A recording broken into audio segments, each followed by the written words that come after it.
Okay, we're going to get started. I'm Dan Rundy. I direct the project on U.S. leadership and development here at CSIS. This is a CSIS Chevron forum, and my friends at Chevron have helped host this. We're having a conversation with Sir Moody Stuart on leadership in corporate social responsibility. I think it's the reason for the conversation is, many of you know, he's the former chairman of Royal Dutch Shell. He also, I think you were the former chairman of Anglo-American Mining Company as well. But the reason that we're all together, in addition to our friends at Chevron for helping host this, is that he's recently written a book called Responsible Leadership, Lessons from the Front Line of Sustainability and Ethics.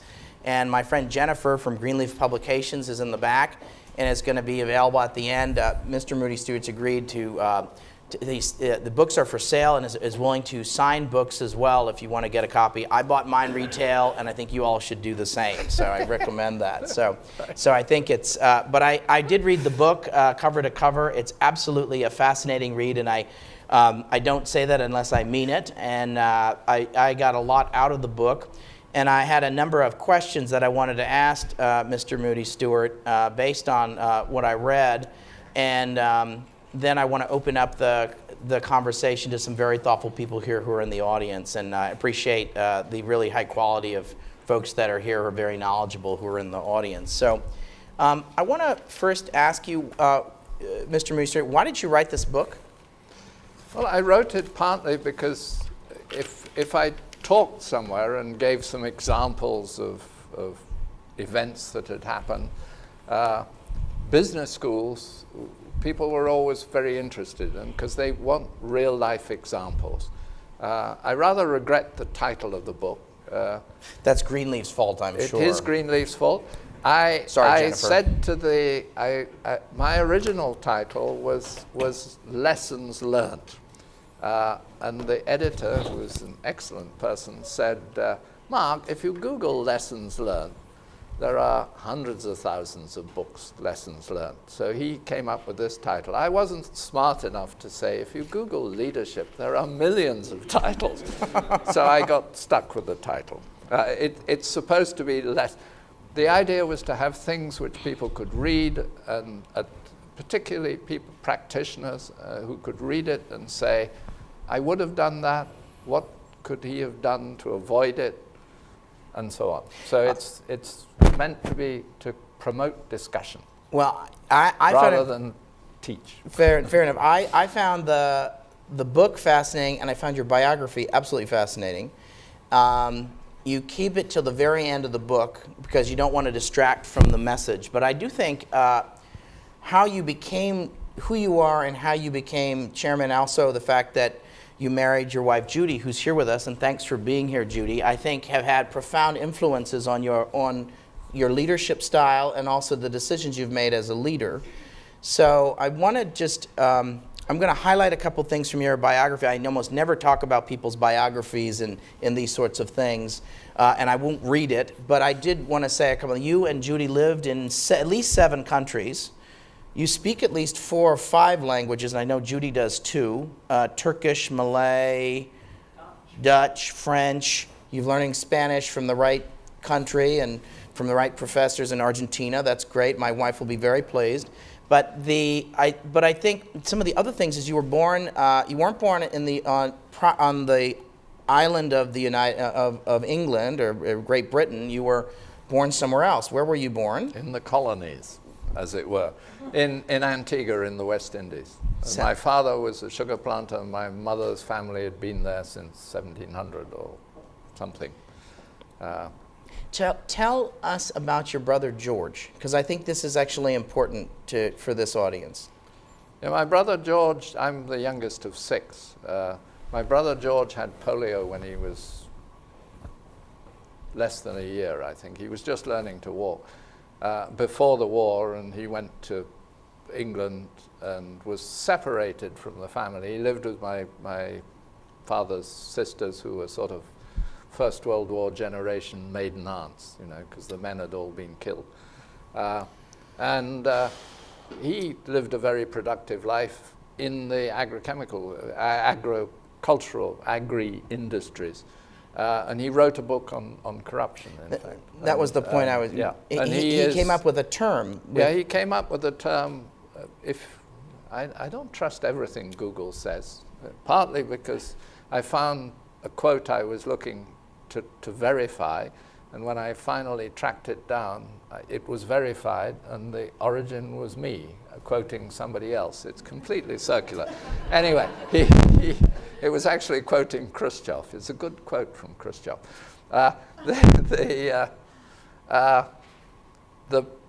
My brother coined the term grand corruption, which is corruption which is really big and distorts economies, and analyzed what are the industries. If you're going to have grand corruption, you need something which is high tech, so it's complicated. A bit of national security helps. Something that's big enough to interest the president. And you know, if you rank industries, you'll see that the arms industry comes out pretty high, because how do you compare fighter A with fighter B? And we all know that there's a long history there. I'm going to come back to corruption later in the conversation, but I wanted to at least just flag that you have a very interesting background. You were knighted the same day as your brother. Yep. And it was 80 years to the day that your grandfather... No, my father and my uncle... were also knighted. No, they got military crosses from the First World War. But anyways, they were the first brothers to get it, not to get the same award, but to get the same award at the same day. Got it. Well, anyways, I think it's... So I asked them whether we could do it together. I think my brother actually deserved the knighthood more than me. You talk about that in the book, and I think he made an incredible contribution to development, and I think we benefit a lot from his work and his research, and you actually, I think, helped operationalize it in some ways. I'm going to come back to that, but I wanted to flag your brother's contribution, both on your life, but also in terms of the contributions you've made as a corporate leader. Let me shift and just very, very briefly. You worked in 10 countries for Shell. No, 9 countries. 9, okay, 9 countries: Oman, Spain, Malaysia, Nigeria, Netherlands, UK. Yeah, let's see, Australia, Turkey. And anyways, you get the idea, folks. And so it's been a partnership between Judy and Mr. Stuart for a very long time. And so it really had a global outlook. You became chairman of Shell in 1998. 1998. But you were CEO in 1993. No. Shell had a complex structure. I used to say when I was CEO that I'm the closest thing that Shell had to a CEO. Got it. Because I chaired the meeting. I was kind of chairman because I chaired the meeting of the 2 parent company boards, which I thought was a bad idea, and said so. Nearly got fired for saying so. And that's on the record. Yes, it's actually in the Shell history. I gave the historians a whole lot of stuff and said, you may want to publish it, but at least put it in the archives.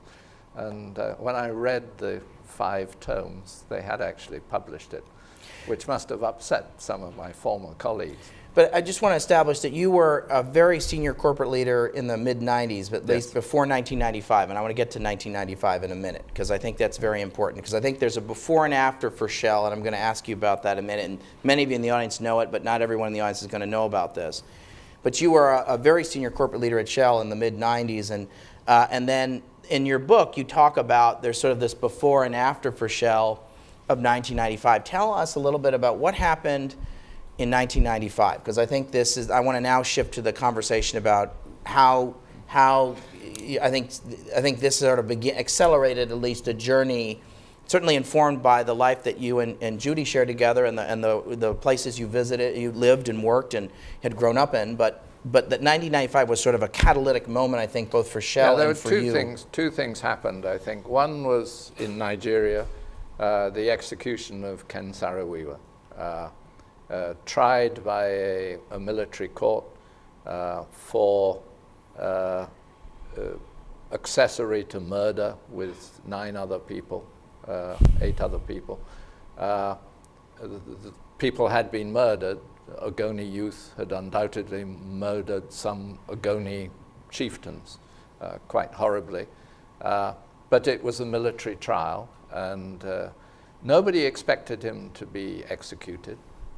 He was found guilty and sentenced to death, but that had happened before, and these things normally happen. Everyone was surprised. Even Ken Saro-Wiwa's daughter is on the record of saying he was surprised. So we pleaded for a fair trial, medical treatment for him, and when we heard at the last moment that they really were going to execute him for clemency, and it didn't have any effect. And I write a bit, I've dug into why it happened. It's a very Nigerian story. I mean, Abacha had actually pardoned his predecessor, Obasanjo. Yeah, who later became president. Who later became president, and who was a military leader who handed over, the first in Africa, I think, who handed over to a civilian government. And Abacha felt he hadn't got any credit for that. So there was a Commonwealth conference coming up. He thought, I might as well get rid of the problem. So he thought he got rid of the problem, and he, of course, hadn't. So that was a huge shock to Shell, and the world thought that, you know, we hadn't done whatever we should have done. And we can talk about what we should have done, or should we? Was there anything else?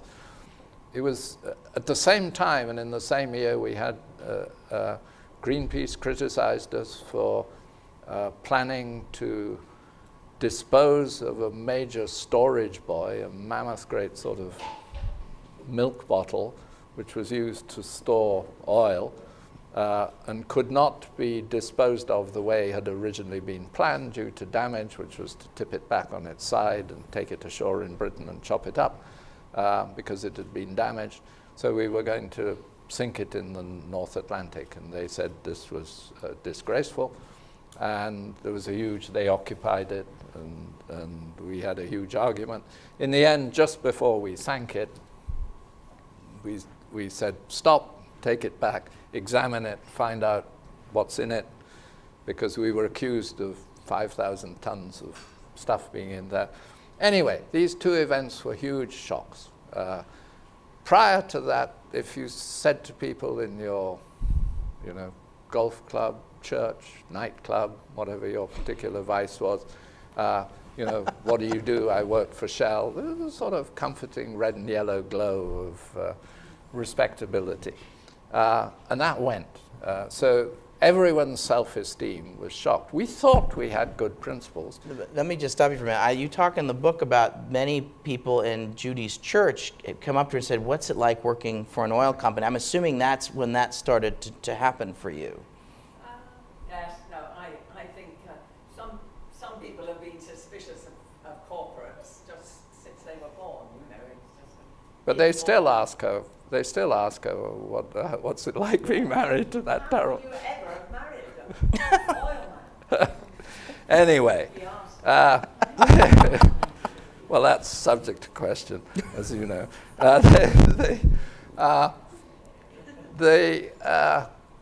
We had principles which had been evolved in the 70s, written by a man called Jeffrey Chandler. So this was in some ways you reacted to what happened in 1985 by reviewing your business principles. Yes. The Jeffrey Chandler had written, in the light of a corruption scandal in Italy, he said we need to have principles. So he wrote these excellent principles, which are still the principles today, somewhat modified. And you talk in the book. You have sections that were bolded that show the changes. Absolutely. They included stakeholders, what our responsibilities to shareholders were, to protect the value of their investment and deliver an acceptable return. It now says competitive return, a small difference, but these things make a difference. We're a very analytical company, so we thought the world is dumping on us, and we thought we were doing all right. We thought we behaved responsibly. the world doesn't agree, so we better ask them, what about it? So we ran workshops all around the world saying, 12 Shell people slice across the company, 12 outsiders, politicians, civil society. What do you think the responsibilities are of a major global corporation in the 20th, coming up for 21st century? And none of the people we asked, even our opponents, refused to participate in this. If I summarize what they said, it's a very interesting question. Nobody's asked us before. We don't know that we know the answer, but we're very interested to talk about it. They reviewed the principles, and we said, what have we left out? And they came back with a number of modifications on human rights, on adjustments. We didn't make political payments before, but adjustments on involvement in politics. Because we said we don't get involved in politics. We keep out of politics. And they said, that's not true. You can't keep out of politics. And we realized that that's right. If you're a major corporation is inevitably a political actor. It's a question of how do you define what your responsibility is. And you have responsibilities to speak on certain subjects, and so on. And human rights, it was to a series of things. It's all in the book, the details, but very important. Just in terms of human rights, one of the things, my friend Bennett Freeman is here, who was a Deputy Assistant Secretary of State at the time and was one of the architects of the voluntary principles on human rights. Could you just talk a little bit about the voluntary principles on human rights? And because I think you were certainly willing to have that conversation after what had happened. I think one of the major positive changes in the world is where business and civil society has begun to talk to each other and combine forces to address very specific problems. It started in traded goods, forest products, Forest Stewardship Council, sustainable fisheries, and there's lots of traded products. And then it got into trickier issues like security. And they all have kind of the same origin, that someone not normally in a corporation says, hey, there's a problem. Corporations say, well, there is a problem, or there's not a big problem, but eventually people get together and start to talk. And that's what happened. The human rights organizations and the businesses said, there is a problem if you operate in difficult countries and you need security. And the human rights people said, we agree you need security because you need to defend the human rights of your people. We agree that you may even need armed security, which you certainly do in some countries. The question is, what are the rules for the armed security? What do you do if the armed security comes from government security forces? How can you be sure that you're not making the situation worse? Hugely valuable. And if I'd known about it when we were when I was in Turkey, for example, when the government said, you have to employ armed security. And I said to them, we don't do armed security. I don't run an army. And what do I do if someone shoots someone by accident or shoots a thing? They said, well, they count as police, and the same would happen as if a policeman shot them, which means probably not very much. So we would have benefited enormously from it.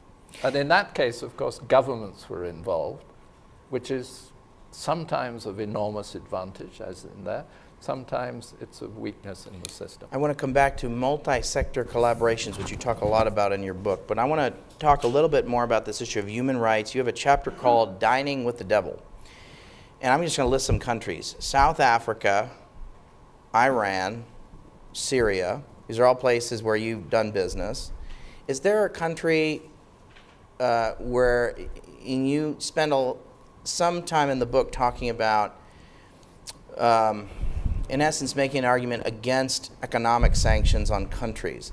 Is there a country where you would use economic sanctions, and under what conditions would it be? Would you use economic sanctions in terms of divestment or not investing in a country?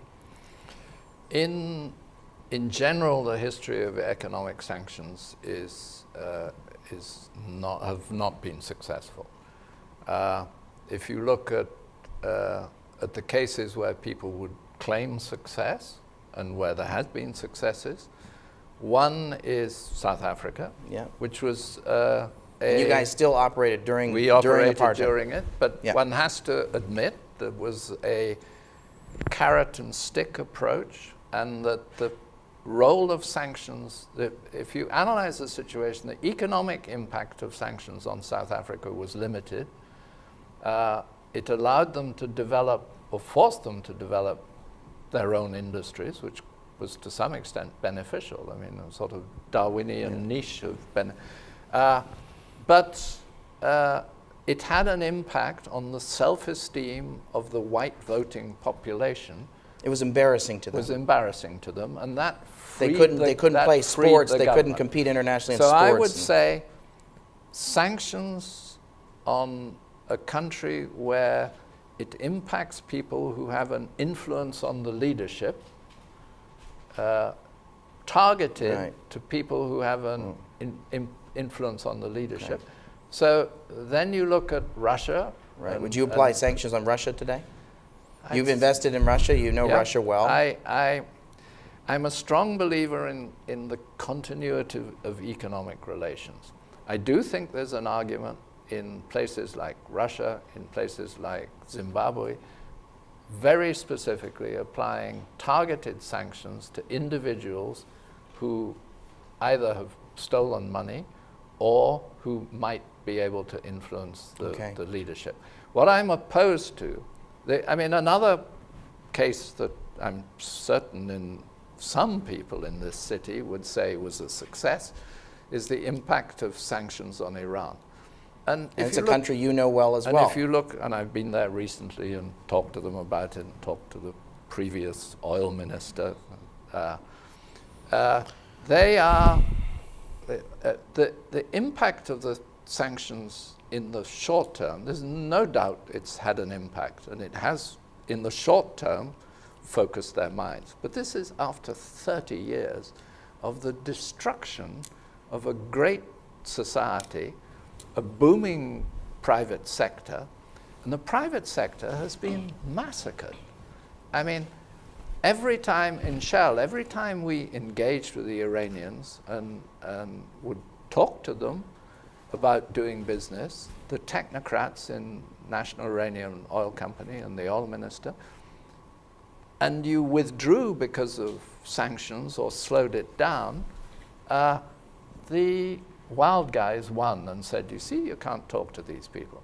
The net result was, by the time you get to the last 10 or 15 years, you had such economic power as there was, concentrated in the hands of the government and their cronies, and the people who might have made a difference and who actually opposed the government have been crushed and destroyed. So you're saying it's a strength in crony capitalism. It's a strength, and it's highly counterproductive. And if you go to, when I was in Iran and I talked to them about sanctions, I said, what do you think's going to happen? They said, 50-50.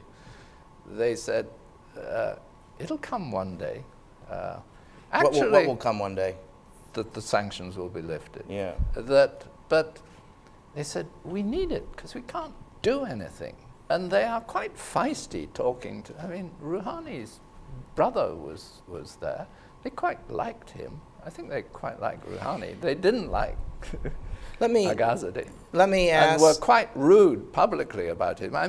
It's a surprisingly liberal country compared with the other side of the Gulf. Well, very interesting. Let me ask you about, you are a geologist, you're a PhD in geology. You became friendly with one of the former Chinese leaders who's also a geologist, and there was Jiang Zemin who was... No, Wen Jiabao. Sorry, hard to keep track. I Wen Jiabao. wouldn't say that I was friendly with him. I did have some interesting conversations with him. You had professional connectivity with him over geology. Yes, yeah. And you go to China. You go to China at least once a year. Yes. And you've been in China many years. Could you just talk?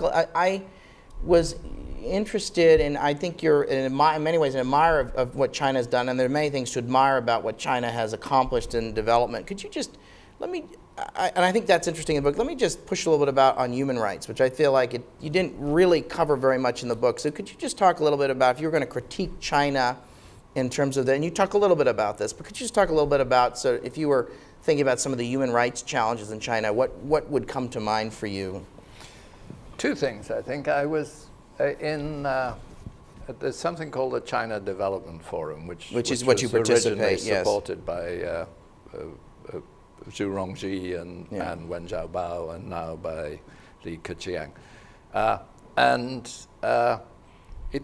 It was a very open discussion between Chinese academics, Western academics, Chinese business people, Western business people, and the government. And astonishingly open discussions and acknowledgements of the problems. And I remember I don't know, 8 or 9 years ago, an elderly professor from Beijing University stood up and he said to one of the ministers, he said, I regard hukou system. Well, hukou is like internal permission slips to go from the rural areas to the cities. Thing. He said, I regard this as an offense against human rights. Well, at that point, human rights was a delicate term in China. So really sort of stood up and said, this is going to be interesting, what's going to happen.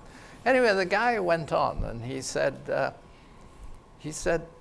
but I have seen the favelas in Latin America and so on, the slums around, which result from urbanization. And he said, that too is an offense against human rights. And he said, I don't like it, but until we fix the infrastructure and can control this movement and address it, I think we're going to have to live with the hukou system. And they are very open about it. They don't like it. It has distortions, discrimination against, but the one thing they have done, they have lifted hundreds of millions of people out of poverty. I mean, the world poverty statistics have been skewed by China, and they've done it in the good way. In the good way, yeah. And they've done it through this process with collateral damage. They're the only people, so far as I know in history, who have moved a couple of 100 million people from the countryside into towns, which is an inevitable process. It happens everywhere. It happened here, it happens there.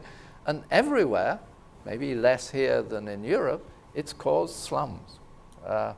And China doesn't have slums. And that's an achievement, but it's an achievement with costs. My second story and thought about human rights was when we changed the Shell business principles, we, having discussed them, the interlocutors said, they're good principles now, you can't probably do better, but you have to report on them because they're just words. You've got to demonstrate what you're doing. We went round the world to all our operations in Saudi Arabia, in everywhere, including China, and said, look, these are our business principles. You are our partners. You're our official partners. We're signed up. And in China, these are state-owned companies. And we said, read them and, can you live with them? Because we expect our partners, joint venture partners, to sign up to these principles. Not specifically sign up, but to say, we're happy with those and we will comply with them. And in China, in human rights, they came back, because the principles said that we talked about fundamental human rights, that we had a responsibility to respect the fundamental human rights of our own employees, to protect those, to respect those of the communities around us, and in general in the country to express support for fundamental human rights. And the Chinese said, and I talked to the translator who did it, said there are these 4 characters in Chinese, which in my translation means human rights with a capital H and a capital R and the full Western baggage. And they said, if that's what you mean, the answer is no. But they said, there are these 6 characters, and the 4 middle characters are exactly the same as the forbidden ones, 2 on the side, which if you retranslated it, it meant we will respect individual and personal rights. And they said, that we will do. So we thought, well, it's a bit hair-splitting, but actually if you think about what is the problem in a country like China or any totalitarian state, it's that the individual is subservient to the state. If the individual gets in the way of the bulldozer, which is in the public interest, the individual gets crushed. And if a state-owned company is prepared to admit that an individual has rights, this is progress. So we went to the human rights organizations and said, look, don't accuse us. You know, we think this we should accept because it's progress. And they said, we agree and we won't complain. And they didn't complain. I was in China 2 years ago talking to the person who translated it. And she said, you can now use the 4. Only the 4. And last year, in the UN Global Compact local network in China, chaired by the chairman of Sinopec, Fu Chengyu, they ran a workshop of their own volition on human rights in China, in business, in relation to business. There's many things I want to cover with you, but I also feel like I owe it to the audience to get you have a couple questions. Sorry, so I give long answers. No, but we purposely wanted you to give long answers. So I would love to talk to you about corruption. I'd love to talk to you about UN Global Compact. I'd love to talk about the role of private enterprise and development, all things you talk about in your book. I think I would be remiss if we didn't talk about corruption, only because you dedicate so much to it, and I also think because your brother has been such an influence, and you also were one of the founders of EITI. So just talk a little bit about how you came to the corruption conversation and how you see business. How you talked a little bit about earlier, but talk a little bit about how, as when you were a corporate leader at Shell and also at Anglo American. I mean, I think in many ways you could say that corruption is probably the major destructive evil in the world. It's at the root of so many problems. If you try and solve problems, if you try to solve climate change, corruption will get in the way in many countries. So it's a barrier to doing things and a distortion of the economy. It's a huge market failure. And how do companies deal with corruption or talk about corruption or think about corruption? I think there's been a journey for companies. I think the first thing is,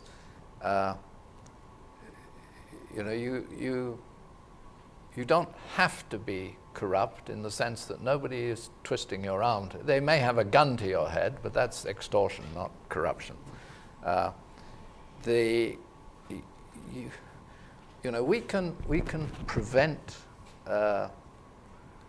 leakages in our company. So a major corporation knows where the money goes. And if it doesn't know where the money goes, the management's not doing its job. That doesn't mean you won't have minor failures somewhere, an enthusiast who,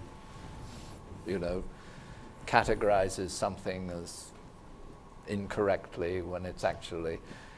But if you have the right ethos, even those people will get flushed out. And if you have good reporting systems, hotlines and so on, you'll catch them. The problem is that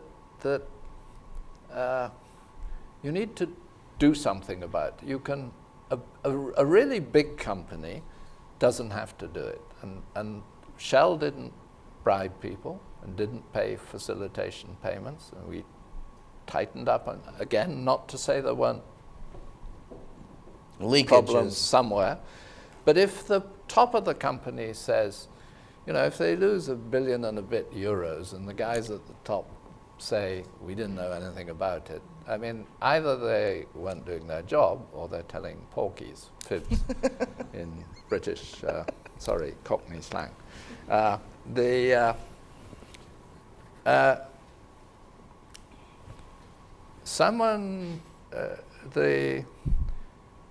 Stuart Gulliver said the other day, the boss of HSBC said, and I agree with him, he said, surely I cannot be accountable for the individual behavior of every individual in the thing. And that's right, of course.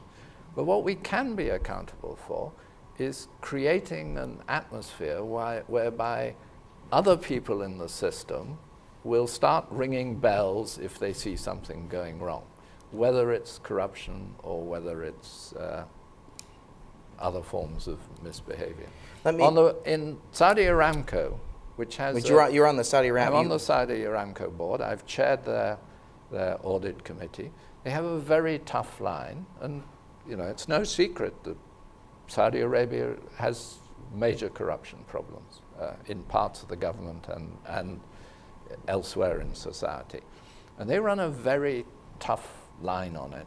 And it's just delightful to see how when they've pushed it and gone out to their suppliers, because there's a sort of myth in the world. You want to do business in Saudi Arabia or the Middle East, you're going to have to pay someone, find a partner, find an influential friend, and so on. And they keep saying to people, you don't need to do that.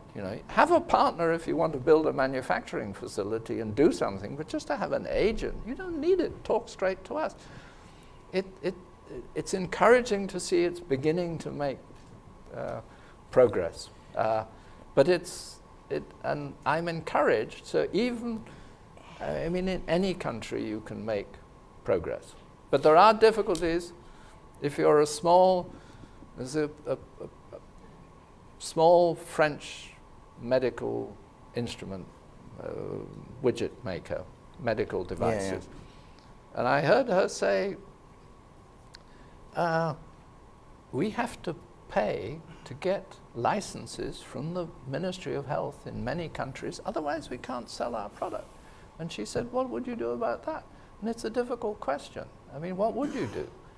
She's perhaps not subject to the Foreign Practices Act or the UK Bribery Act. That's I right. don't think they have one in France. But it is an interesting question. The answer, I think, is you should get together with the other manufacturers and some civil society guys, because the civil society guys can make a public noise. You as a company can't complain. You can't complain and say, the Ministry of Health is causing me to bribe them. You can get someone elsewhere to say the Ministry of Health has a habit of squeezing companies, and then the companies can get together and go to the Ministry of Health and say, look, there's a problem, let's fix it. And it is fixable, bit by bit, slowly. Let me just move one more topic, and then I do owe the audience a chance to make some comments and ask some questions.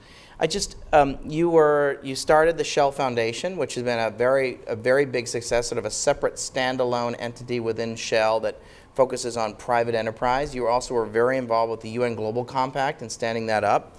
And you also talk a lot in your book about the role of business and private enterprise as a driver of development, or as a central driver of development.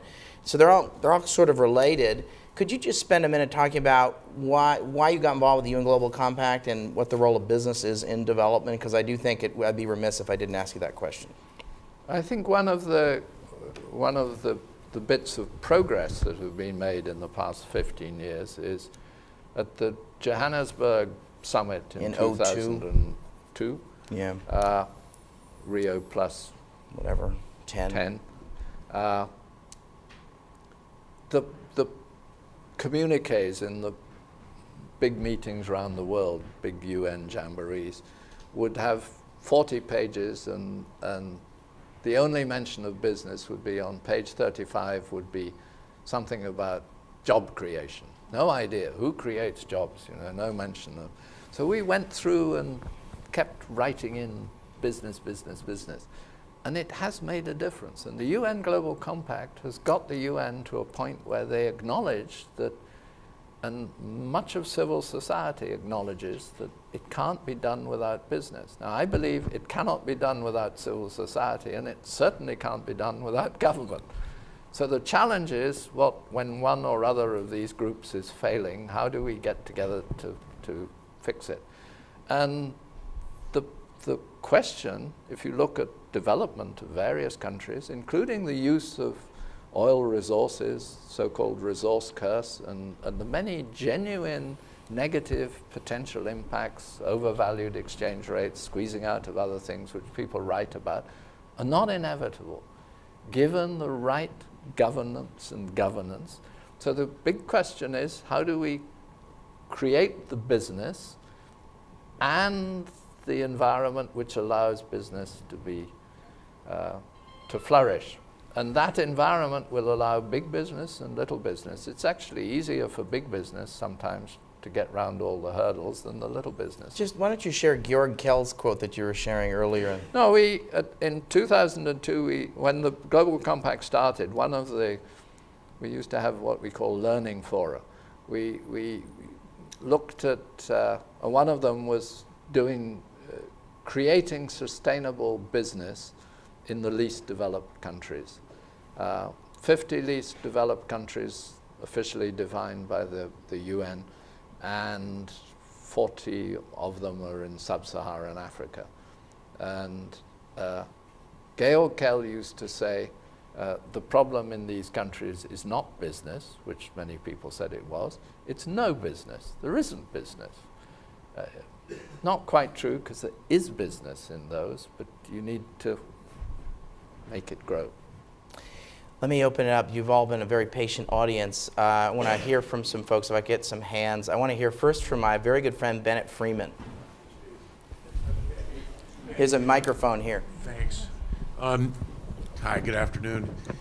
I want to make a brief comment and ask a tough question, but there'll be limited time for the answer.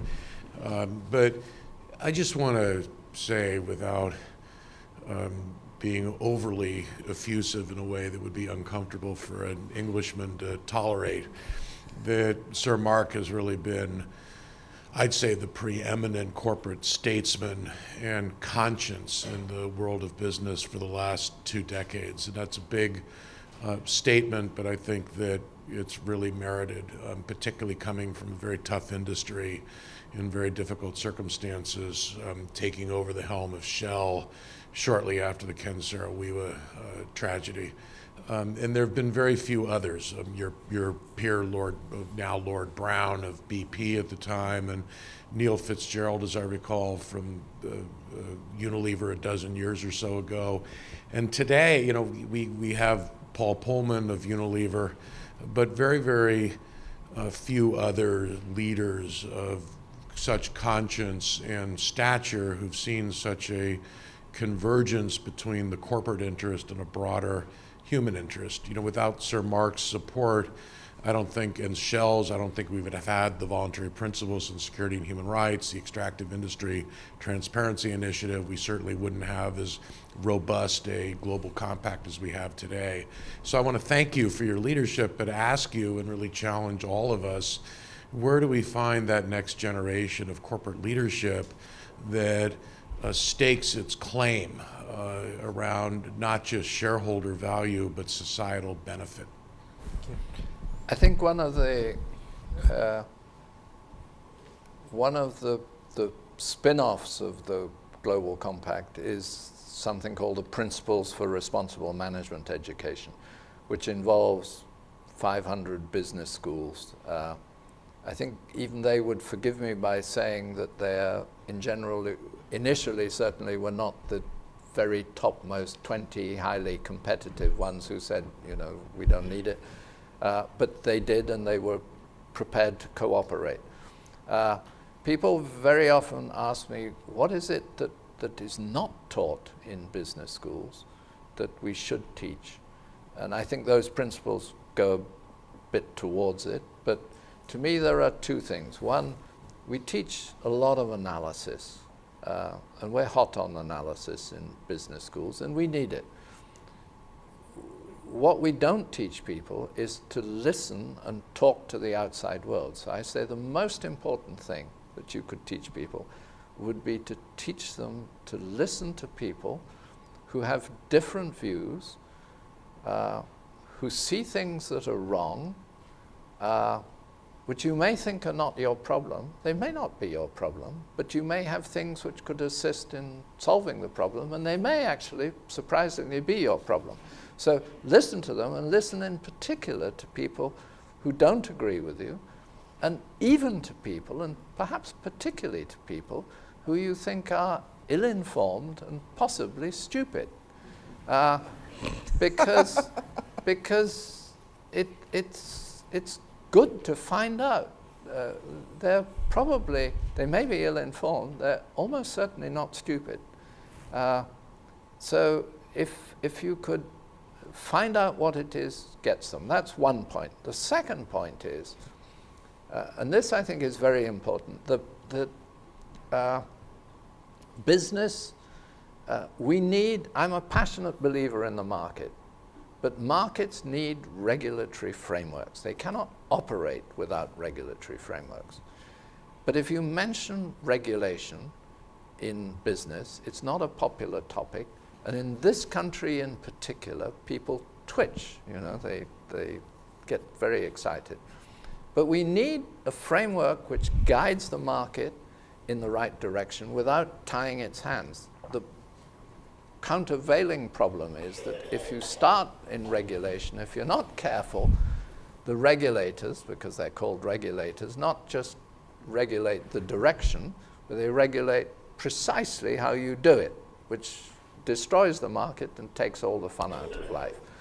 So we need people who have the capacity to take their corporate individual hat off, including the people at the top, and work with other corporations and learn to criticize. We in business don't criticize each other.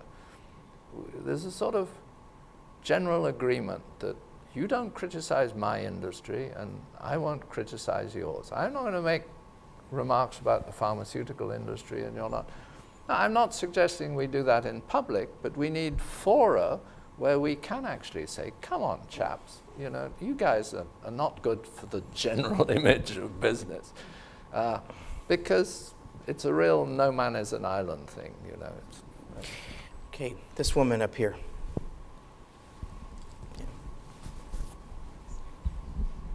Identify yourself and who you're with. Nina Gardner. I'm a corporate sustainability advisor, but also teach corporate sustainability, business, and human rights as an adjunct professor at Johns Hopkins SAIS. So my first question is, how do we clone you? I agree with Bennett. You are 1 in a million, and we need you more. You kept talking about the market, so I wanted to actually talk about one of the other hats of the many incredible hats that you that you wear, and it is chairman of Hermes.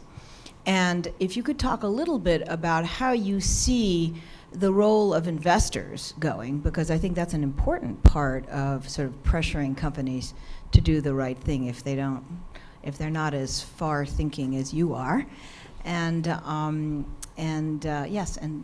where you think that's going in terms of whether institutional investors are understanding the environmental governance and social risks involved in long-term measurement of company value. I think it. Let me just get one more question for this gentleman right here. Let's just bunch these two together. What's your name and identify yourself?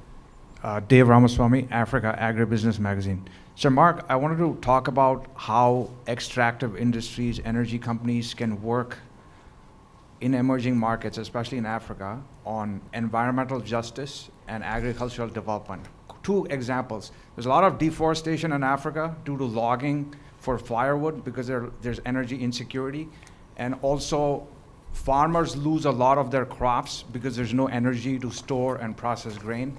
So how do you think energy companies and extractive industry companies, who are historically have been seen as enemies to farmers and the environment, how can they work to mitigate these issues which are present? Thank you. Okay, thank you.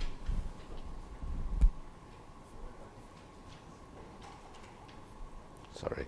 No problem. So one's on investors and one's on energy and agriculture and agriculture.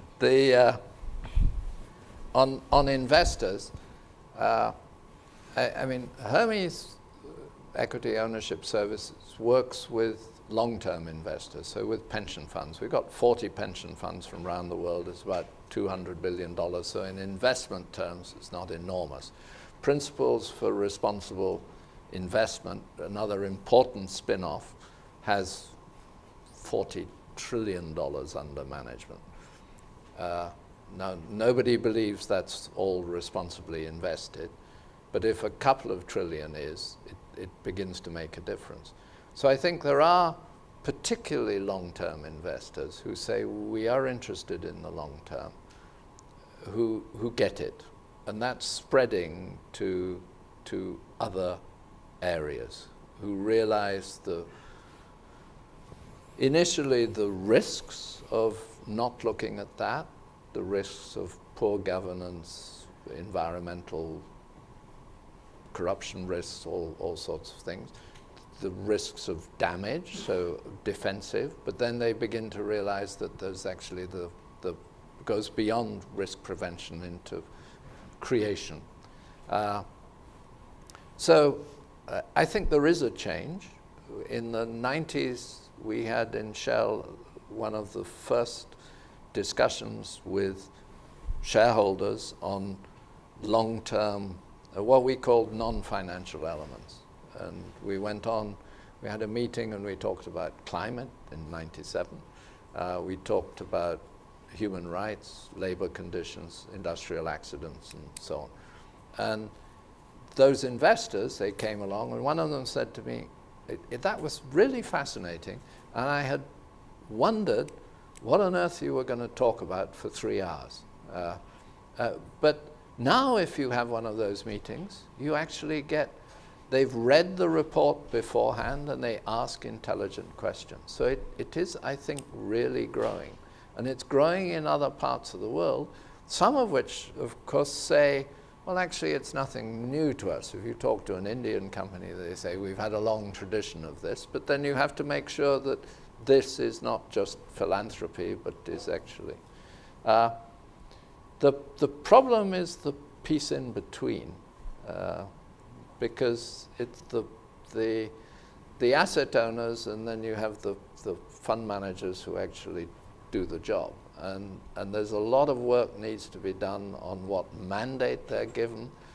I mean, if as a pension fund you say, we're interested in the long term and we join with Hermes Equity Ownership Services to engage with companies to improve their long-term performance, and then we say to the guys who are actually managing our funds, we measure you against a benchmark on a quarterly basis, and we are the long-term investors, and we're talking about how we take a long-term view, but then the guys who are looking after our money, we beat them up on a 6-monthly annual basis, and so we need to get round that, I think, and that's quite hard work. But I'm encouraged by the progress. On the farmers and the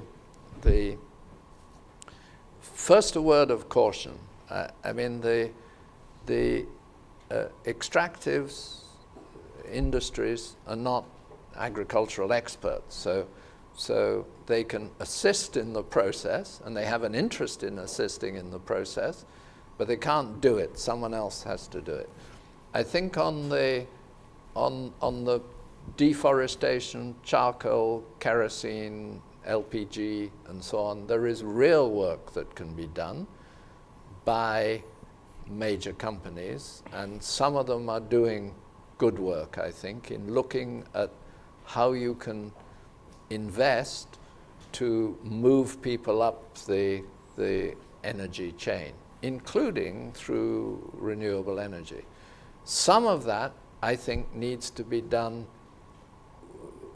through organizations which have expertise in energy, but are not looking at it from a business point of view. Much of, in my opinion, corporate responsibility should be related to your business. It's something which is embedded in your business. And some of these things, you need to create other organizations. You can help create them, but they're not in the end going to be in your business. They may be in that they may acquire the feedstock from you. So there is a link. And that's partly why we created the Shell Foundation, was to have something which could then be a trusted person who could work with this and on other unrelated subjects. Yeah. So. Well, Sir Mark, thank you very much. I want to honor people's schedules. I know our friends at Greenleaf are in the back, and I hope you'll go and buy a copy of Sir Mark Moody Stuart's book. I know he'll be back there signing books, and so please join me in thanking Sir Mark Moody Stewart. Thank you.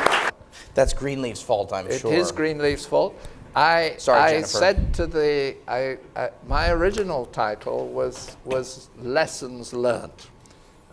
And the editor, who is an excellent person, said, Mark, if you Google lessons learned, there are hundreds of thousands of books, lessons learned. So he came up with this title. I wasn't smart enough to say, if you Google leadership, there are millions of titles. So I got stuck with the title. It's supposed to be less. The idea was to have things which people could read, and particularly practitioners who could read it and say, I would have done that. What could he have done to avoid it?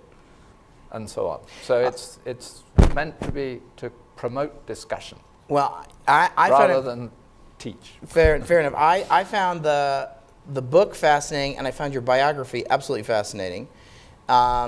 You keep it till the very end of the book because you don't want to distract from the message. But I do think in 1700 or something. Tell us about your brother George, because I think this is actually important for this audience. Yeah, my brother George, I'm the youngest of 6. My brother George had polio when he was less than a year, I think. He was just learning to walk before the war, and he went to England and was separated from the family. He lived with my father's sisters, who were sort of First World War generation maiden aunts, because the men had all been killed. He lived a very productive life in the agricultural, agri-industries. And he wrote a book on corruption, in fact. That was the point I was... Yeah. He came up with a term. He came up with a term, I don't trust everything Google says, partly because I found a quote I was looking to verify, and when I finally tracked it down...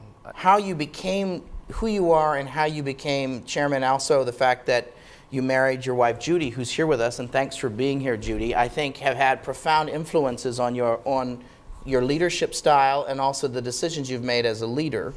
So I want to just... I'm going to highlight a couple things from your biography. I almost never talk about people's biographies and these sorts of things, and I won't read it, but I did want to say a couple. You and Judy lived in at least 7 countries. You speak at least 4 or 5 languages, and I know Judy does too. Turkish, Malay, Dutch, French. You're learning Spanish from the right country and from the right professors in Argentina. That's great. My wife will be very pleased. But I think some of the other things is you weren't born in on the island of of England or Great Britain. You were born somewhere else. Where were you born? In the colonies, as it were, in Antigua in the West Indies. My father was a sugar planter. My mother's family had been there since.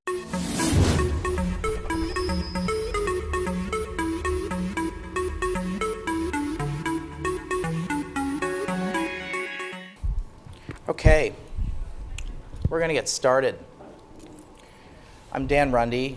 I direct the project on U.S. leadership and development here at CSIS. This is a CSIS Chevron Forum, and my friends at Chevron have helped host this. We're having a conversation with Sir Mark Moody Stuart on leadership in corporate social responsibility. I think it's the reason for the conversation is, many of you know, he's the former chairman of Royal Dutch Shell. He also, I think you were the former chairman of Anglo-American Mining Company as well. Yep. But the reason that we're all together, in addition to our friends at Chevron for helping host this, is that he's recently written a book called Responsible Leadership, Lessons from the Front Line of Sustainability and Ethics. And my friend Jennifer from Greenleaf Publications is in the back, and it's going to be available at the end. Mr. Moody Stuart's agreed to the books are for sale and is willing to sign books as well if you want to get a copy. I bought mine retail, and I think you all should do the same, so I recommend that. So I think it's, but I did read the book cover to cover. It's absolutely a fascinating read, and I don't say that unless I mean it, and I got a lot out of the book. And I had a number of questions that I wanted to ask Mr. Moody Stuart based on what I read, and then I want to open up the conversation to some very thoughtful people here who are in the audience, and I appreciate the really high quality of folks that are here who are very knowledgeable who are in the audience. So I want to first ask you, Mr. Moody Stuart, why did you write this book?